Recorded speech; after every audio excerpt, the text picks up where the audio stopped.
Assalamu alaikum wa rahmatullahi wa barakatuh.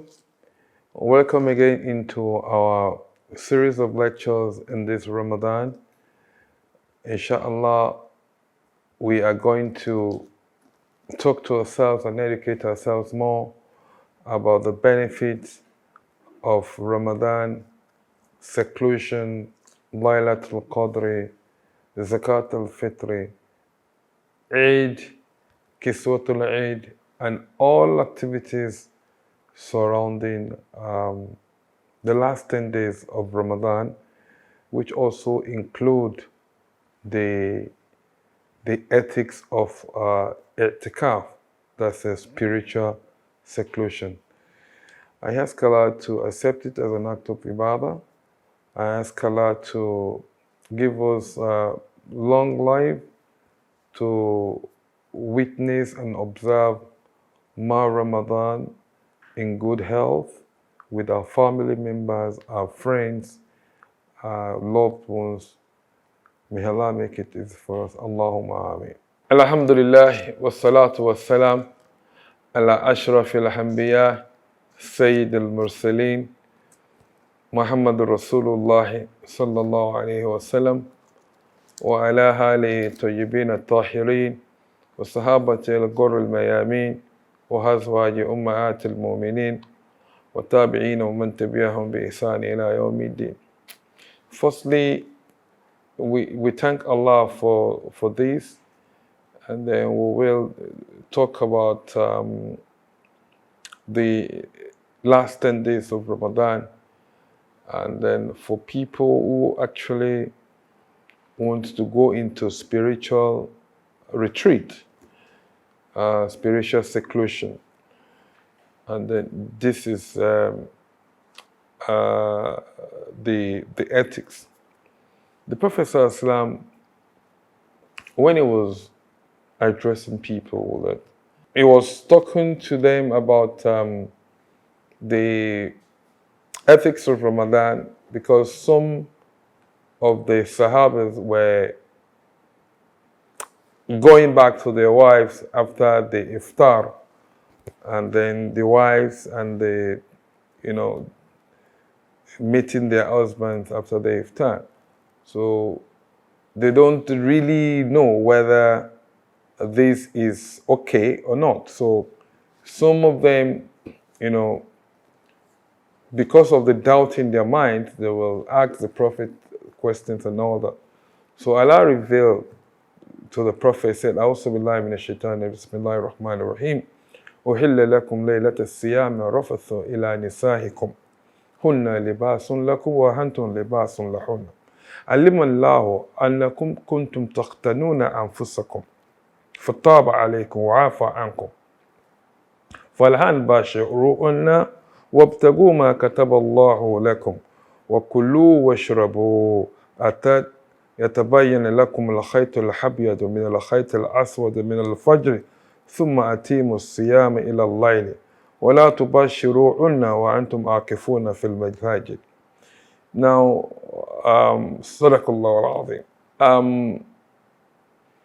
It was revealed unto the Prophet that Allah has made halal for you to go back to your wives, to meet your wives and behave like husband and wives.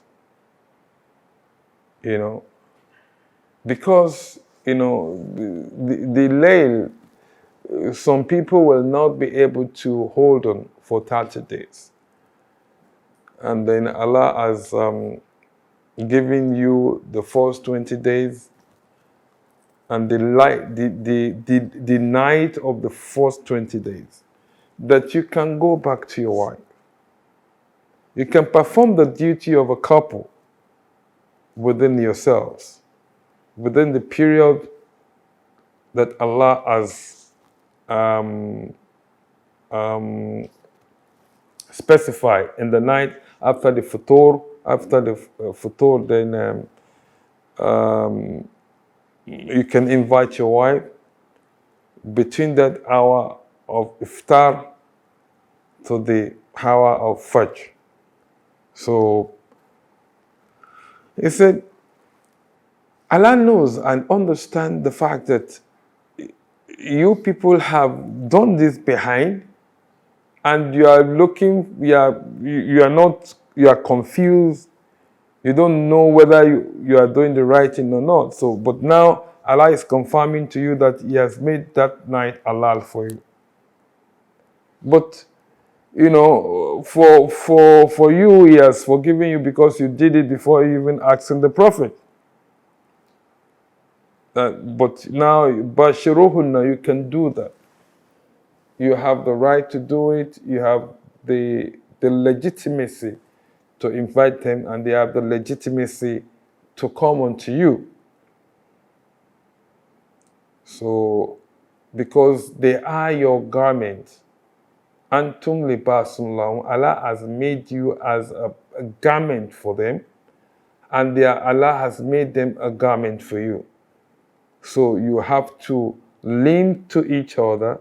The wife will have to lean and cuddle her husband, while the husband have to also lean and cuddle the wife.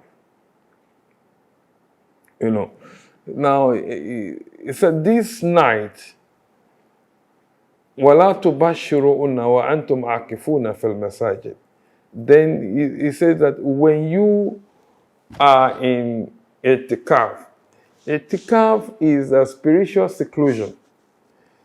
Itikaf can be a day, 2 days, 3 days, 10 days, the last 10 days of Ramadan, that you have to be in the mosque, and then the mosque that which you have to be in must be a mosque that has the capacity to observe Jumat.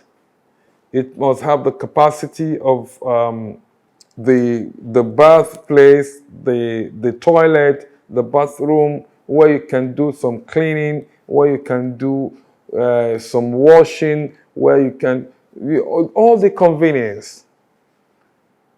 And it must be a mosque where Jumat service is always observed.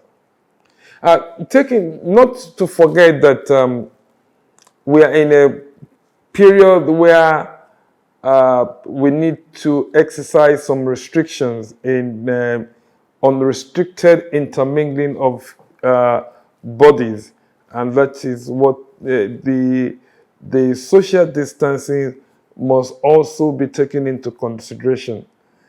Again, all the protocols of COVID-19, because it's still much around, we also need to observe all the protocols as well.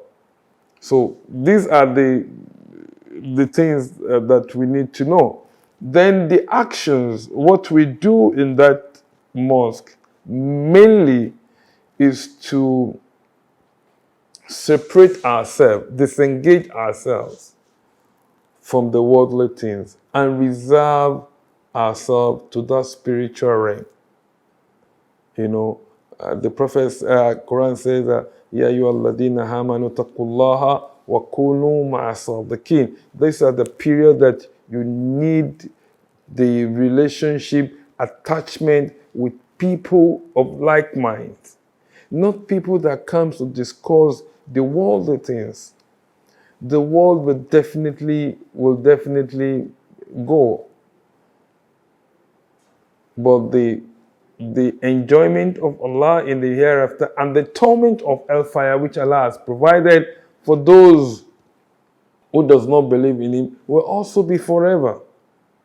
Therefore, one needs to be very careful about this. One needs to be very, very understanding. So you go into the mosque, you sleep, you do your dhikri, you do your tilawatul Quran, you do your study, you ask questions about what you don't understand about Islam, and you also respond, discuss about things that can improve your iman,